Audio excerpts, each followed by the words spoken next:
के स्टूडेंट्स तो छा गए, सबके मन को भा गए और मूड इंडिया ने इतने प्यार से बुलाया, हम लोखंडवाला से चलकर आपके बीच में आ गए। कविता समाप्त हो गई है, आप लोग भी तालियां बजा सकते हैं। Thank you very much. तालियां बजाते रहना और कहाँ बजाना है वो मैं बताता जाऊंगा। हमें कई बार मेरी समझ में नहीं आता है कब कविता शुरू होती कब एंड हो जाती है। बहुत अच्छे चेहरे, बहुत अच्छे स्टूडेंट्स, देश का भविष्य मेरे सामने है, तो मैं आप सबको अपने हिसाब से नमस्कार करना चाहता हूँ ताकि आपको लगे मैं ओरिजिनली हूँ। आजकल मेरे डुप्लीकेट निपटा के चले जाते हैं। अगर गूगल सर्च करेंगे तो 24 डुप्लीकेट्स हैं मेरे पूरे देश में। अभी तो गेट पे ही मिल गया एक, बोले पिछले महीने बहुत मजा आया। मैंने कहा कहाँ?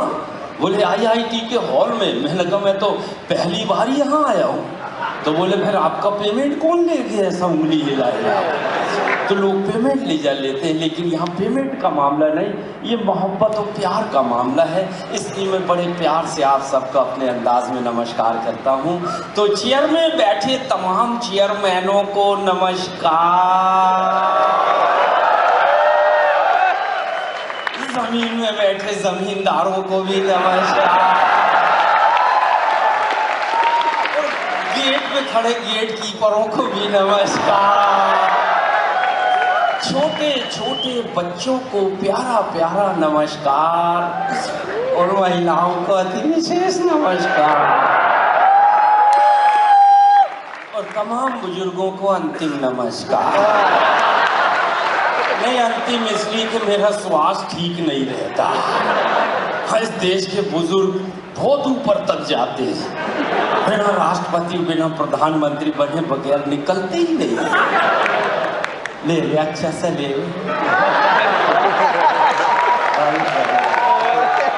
कितना अच्छा फोटो लेते हैं हम, कैसे ले लेते हैं इतना अच्छा फोटो? एक पुरुष दूसरे पुरुष को आंख दबाए, अच्छे संस्कार नहीं।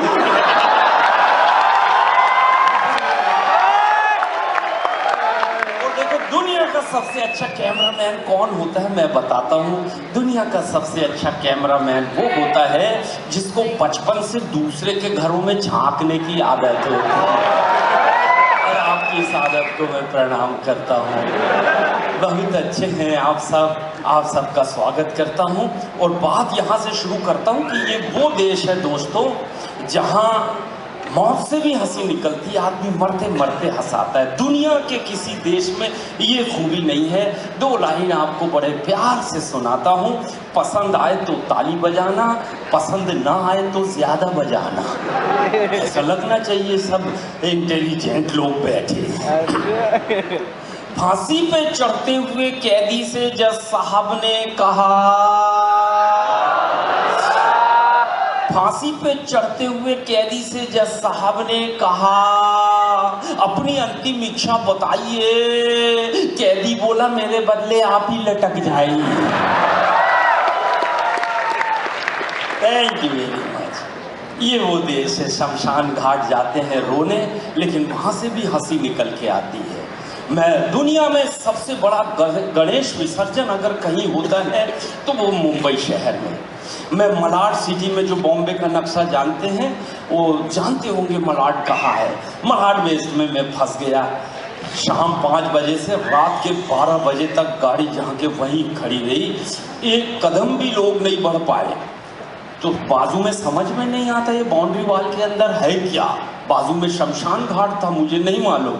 वहाँ से वॉचमैन निकल के आया, बोले सर आप लोखंडवाला रहते हैं? मैंने कहा हाँ।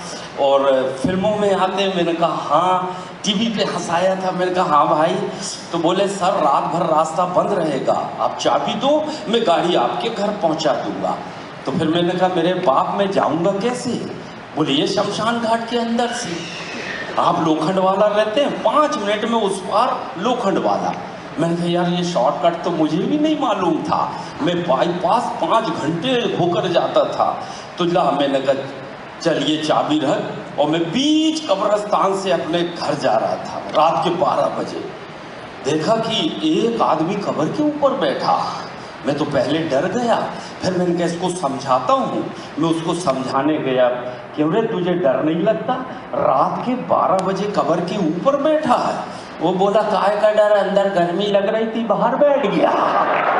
नहीं भागा, 5 मिनट में तो छोड़ो 2 मिनट में घर पहुंच गया। और मैंने सांस ली और कसम खाया कि आज के बाद शमशान घाट या कब्रस्तान रात के समय नहीं जाऊंगा, और आप भी मत जाना। लेकिन एक बार दिन में मौका मिला, फिर रोड जाम था, मैंने कहा ये शॉर्टकट तो है। मैं फिर कब्रस्तान के अंदर से आ रहा था तो एक अजीब मंजर देखा जिंदगी में पहली बार। एक महिला कब्र को पंखा कर रही, 1 घंटे तक पंखा करती रही, पसीना पोंछती रही। मुझे बहुत दया आई, मैं पास में गया, मैंने कहा माफ़ करना बहन जी, इसके अंदर कौन है? बोले हमारे शोहर हैं, हमारे पति हैं, हमारे मिस्टर हैं, हमारे हस्बैंड हैं।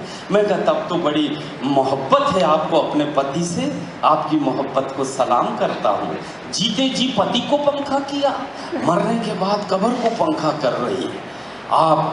आपका नाम इतिहास में लिखा जाएगा।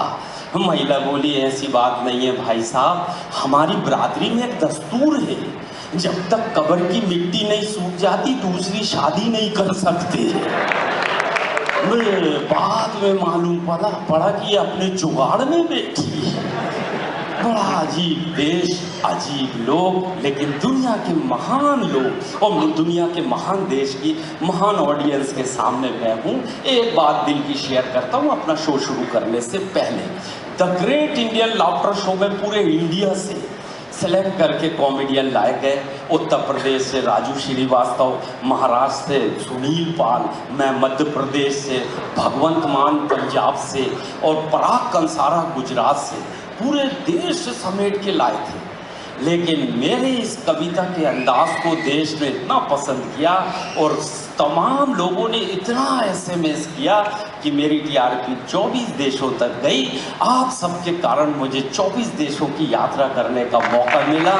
इस मौके पे आपका शुक्रिया अदा करता हूँ। थैंक यू वेरी मच आपकी मोहब्बत का।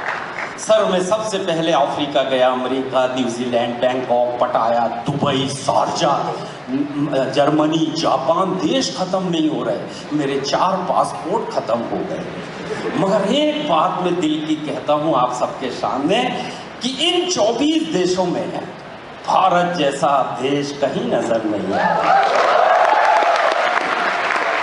इस देश को सलाम करता हूँ, इस माटी को प्रणाम करता हूँ। दुनिया में सबसे महान संस्कृति और सबसे महान देश है। और हम महान क्यों हैं? मैं 4 लाइन देश के लिए पढ़ता हूँ, मेरे साथ आप भी देश का सम्मान कीजिएगा।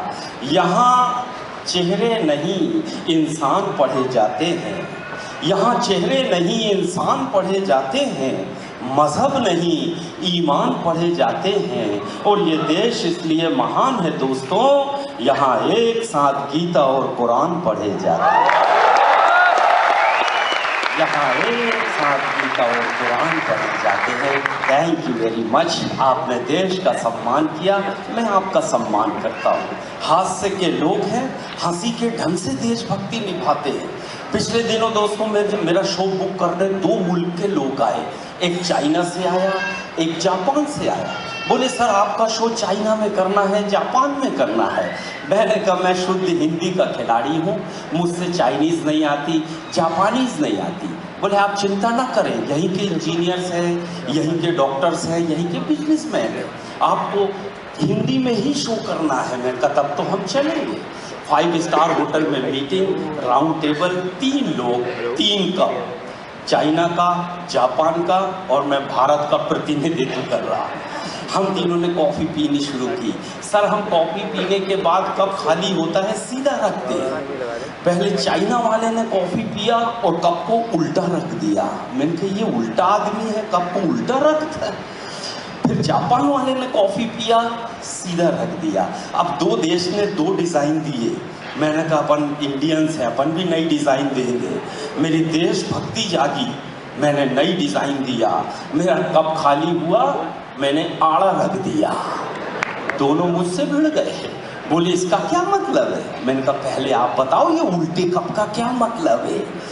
चाइना वाला बोला कॉफ़ी अच्छी नहीं लगी, बस मुझे और नहीं चाहिए इसलिए पैकअप। जापान वाला बोला कॉफ़ी मुझे अच्छी लगी, एक और चाहिए, इसलिए सीधा रख दिया।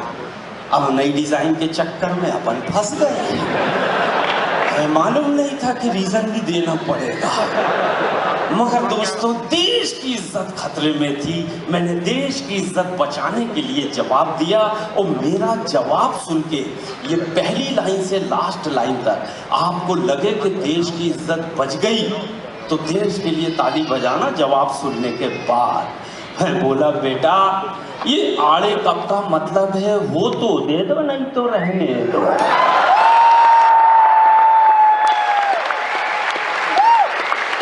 Thank you. झोल नहीं खा, कहीं भी मामला वो निपटा देना चाहिए। और बहुत अच्छे स्टूडेंट्स हैं, मैं तो सोचा कुछ स्टाफ भी आएगा, डीन महोदय आएंगे, प्रोफेसर्स आएंगे, लेकिन सामने इधर जो दिख रहे हैं, आपकी पर्सनालिटी में सबसे अच्छा कुछ लग रहा है तो आपका चश्मा एक ही है आपके पास। दिन में भी इसी से काम चलाते, रात में भी। और मेरे चाचा के पास 3 चश्मे, एक साफ करके राइट जेब में रखते हैं, दूसरा लेफ्ट में रखते हैं, तीसरा आंख में लगाते हैं, चल बेटा घूम के आते हैं। मैंने कहा चाचा दुनिया में सब एक ही चश्मे से काम चलाते हैं, आपके ये 3 चश्मे क्या काम आते हैं? बोले बेटा ये राइट में रखा है, इसकी मोटी कांच है, इससे मैं पास का देखता हूँ। मैंने कहा ठीक। और लेफ्ट में बोले इसकी पतली कांच है, इससे मैं दूर का देखता हूँ। मैंने कहा अब आपने पास का भी देख लिए, दूर का भी देख लिए, ये तीसरा आंखों में लगा है, ये क्या काम आता? बोले बेटा इसी से तो देखता हूँ पास का कौन सा, दूर का कौन सा। मगर धन्य है आप पास का भी दूर का भी एक ही चश्मे से देख लेते। बहुत अच्छे। मैंने जिंदगी में पहली फिल्म देखा था देवानंद की, उसका नाम था 3 देवियाँ, और आज साक्षात कई देवियाँ बैठी हुई हैं, उनको मैं प्रणाम करता हूँ। ये 3 देवियाँ फिल्म देखने के बाद इंडस्ट्री में आया तो 3 देवियों का मैं फैन हो गया। बड़ी संस्कारित महिलाएं हैं ये तीनों का फोटो मेरे जेब में है, मेरे घर में तीनों का फोटो लगा है। शूटिंग में जाने से पहले उनको अगरबत्ती दिखाता हूँ, उनकी पूजा करता हूँ। इतनी सांस्कृतिक, इतनी धार्मिक और पवित्र महिलाएं हैं। मैं तीनों का नाम गिनाता हूँ, आप मजा लेना। नंबर 1 मल्लिका शेरावत, नंबर 2 राखी सावंत, और नंबर 3 महान धार्मिक सनी लियोनी। बड़ी संस्कारित महिलाएं, तीनों पे आइटम लिखता हूँ, खूब कमाता हूँ, बड़ी बरकती है मेरे लिए। हरकती भी है और बरकती भी है। हम रुमाल लेते हैं पसीना पोंछने के लिए, ज़्यादा धूप लग गई सर में रखते हैं, बहुत ठंड लग गई कान में लपेट लेते हैं, सब्जी दिख गई रास्ते में, थैला नहीं है तो 1 किलो टमाटर बांध के ले आते। रुमाल का इतना ही काम है। मल्लिका शेरावत रुमाल खरीदती कपड़े सिलाने के लिए, दर्जी के पास गई, भाई साहब मेरा सूट सिल दो। दर्जी बदमाश था, हाँ लोखंड वाला का था, उधर के सारे दर्जी बदमाश।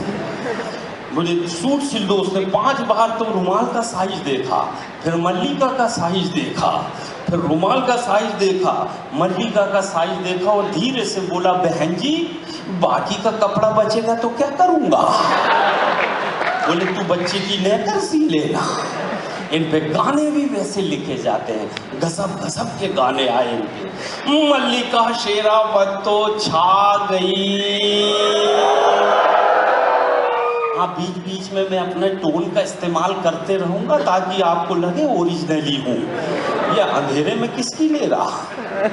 थोड़ा सा लाइट जले तो एक बार लाइट जला दे तो बेचारे का पैसा बन। अब जोरदार